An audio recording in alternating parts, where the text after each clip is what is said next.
SSC ত্রিকোণমিতি 9.1 অনুশীলনী প্রশ্ন সমাধান করবো আজকে।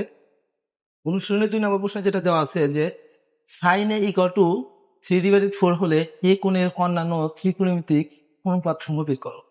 ত্রিকোণমিতিক অনুপাত কয়টা আছে? মোট আছে 6টা। আমরা জানি সাইন আছে, কজ আছে, কসেক আছে, সেক আছে, কট আছে এবং ট্যান আছে। তো এইগুলা 6টার ভিতর একটার মান দেওয়া আছে, বাকি যে 5টা আছে সেটা আমাদের কি করতে হবে? বের করতে হবে। তো এই অঙ্কটা সমাধান করার জন্য আমরা কিভাবে করতে পারি? প্রথমে আমরা যেটা দেওয়া আছে ওটা লিখে নিই।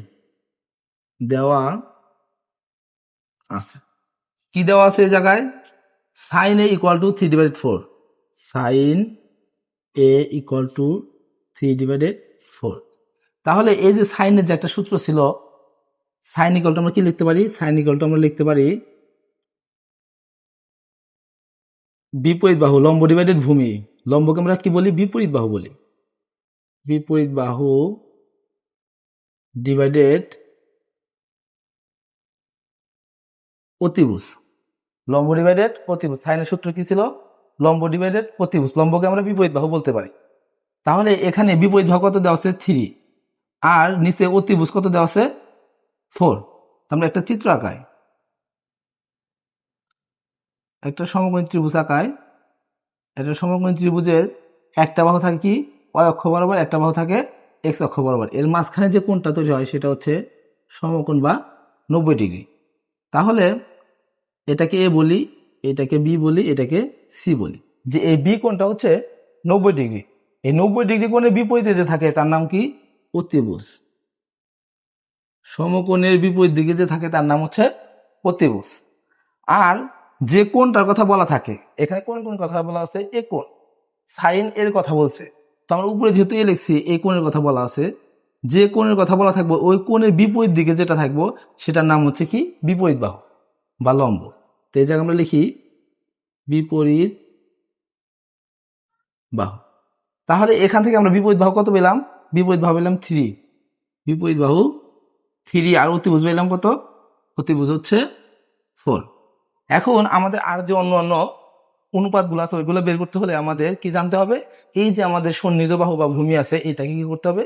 বের করতে হবে। এবির মানটা বের করতে হবে। আমরা পিথাগোরাস উপপাদ্য অনুসারে কি জানি? পিথাগোরাস উপপাদ্য অনুসারে জানি যে সমকোণী ত্রিভুজের 2টা বাহুর মান দেওয়া থাকলে বাকিটা বের করা যায়। তো এখানে অতিভুজ দেওয়া আছে, বিপরীত বাহু দেওয়া আছে, বের করতে হবে কি? সন্নিহিত বাহু। তো আমরা লিখি পিথাগোরাসের উপপাদ্য অনুসারে আমরা লিখতে পারি, যেহেতু এটা কি বের করতে বলছে?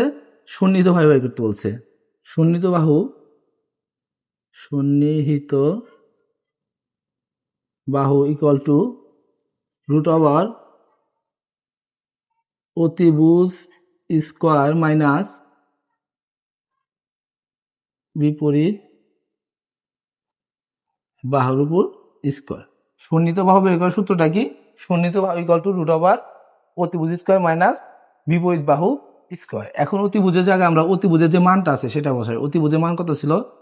4। তাহলে 4 এর স্কোয়ার উপরে ছিল √ মাইনাস বিপরীত বাহুর মানটা কত ছিল? বিপরীত বাহুর মানটা ছিল 3। তাহলে জায়গায় দিই 3 এর উপর স্কোয়ার। তাহলে এখানে আসে কত? 4 এর উপর স্কোয়ার করলে হয় 16, আর 3 এর স্কোয়ার করলে হয় 9। তাহলে 16 থেকে 9 বাদ দিলে 7। এখানে আমাদের সন্নিহিত বাহুর মানটা কত পেল? √7।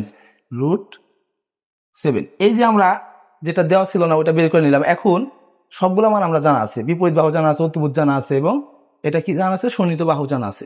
এখন আমাদের সাইন এর মান আছে, বাকি যে 5টা আছে ওইটা আমরা এখন বের করতে পারবো। তো ওইটার জন্য আমরা এটা মুছি। মুছার পরে প্রথমে আমরা লিখি সাইনের বিপরীত কোনটা? সাইনের বিপরীত হচ্ছে কসেক। Cosec theta. সাইনের বিপরীত কি? Cosec theta. কসেক থিটার সূত্রটা কি? বাংলা সূত্রটা আছে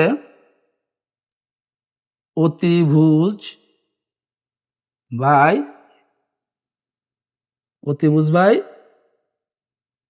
বিপরীত বাহু। তাহলে অতিভুজের জায়গায় আমরা কি বসাবো? অতিভুজের যে মানটা আছে 4 সেটা বসাবো। আর নিচে বিপরীত বাহুর জায়গায় বিপরীত বাহুর মান কত আছে 3। তো আমরা সেইটা এভাবে বের করবো। তারপরে আমরা কসেরটা বের করি। সরি, এখানে থিটা দেওয়া যাবে না, এখানে এ দেওয়া লাগবে, কারণ আমাদের কোন কোণের কথা বলছে, এ কোণের কথা বলছে। এখন কজের মানটা যখন আমরা বের করবো, তো কজের সূত্রটা কি, বাংলা সূত্রটা কি আছে, কজের সূত্র ছিল কিন্তু ভীতু অতি, ভূমি ডিভাইডেড অতিভুজ। আর ভূমিকে আমরা কি বলি, ভূমিকে বলা হয় সন্নিহিত বাহু, সন্নিহিত বাহু ডিভাইডেড অতিভুজ। তাহলে কজের মান বের করতে হলে সন্নিহিত বাহুর মান কত পাইছি, সন্নিহিত বাহুর মান পাইছি হচ্ছে আমরা √7, আর অতিভুজ পাইছি 4। তাহলে কজে বের হয়ে গেছে। আর কজের বিপরীত কি আছে, কজের বিপরীত আছে সেক। আমরা যদি এই মানটা উল্টায় দিতে হয় সেক, সেকে ইকুয়াল টু কি, এই জায়গায় যে সূত্র আছে মনে করবো কি তার উল্টা সূত্র। তাহলে উপরে হবে অতিভুজ আর নিচে হবে সন্নিহিত বাহু। এই মানটা উল্টায় দিলে হবে উপরে 4 নিচে √7, অথবা আমরা এই যে অতিভুজের জায়গায় কত আছে 4, অতিভুজ বসাইলাম, আর নিচে কি সন্নিহিত বাহু কত আছে √7 বসাইলাম। এখন সেকের পরে আমাদের আর বাকি দুইটা আছে, একটা হচ্ছে ট্যান। ট্যান কি আছে, ট্যানে আমরা সূত্র জানি লম্ব ডিভাইডেড ভূমি। তো লম্বটাকে আমরা বলি বিপরীত বাহু, তাহলে এখানে লিখতে পারি বিপরীত বাহু ডিভাইডেড ভূমিকে আমরা বলতে পারি সন্নিহিত বাহু।